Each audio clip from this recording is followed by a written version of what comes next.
I use Omniverse to create digital twins of retail stores.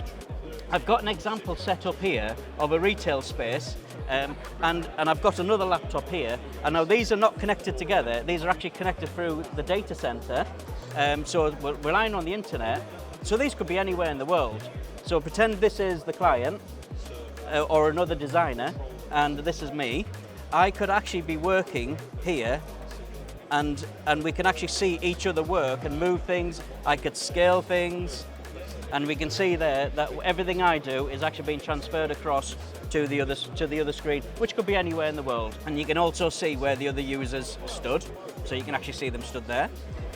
And obviously you can chat over this as well, and you can also leave 3D comments in the scene. You can put video content in here as well. And as far as the platform goes, it's all database driven.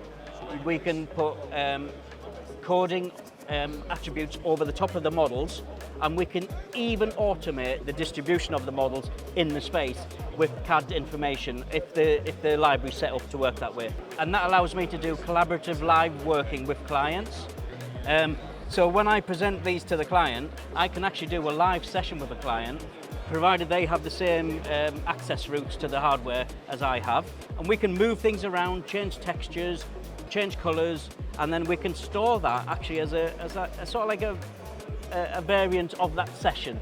I don't know any other platform on the planet that allows you to work this way with pretty much any 3D software, so nobody has to change their workflow to use this as a collaboration tool. I use Scan technologies a lot. I work hand in hand with Scan. I use cloud GPU, cloud storage, and cloud RAM.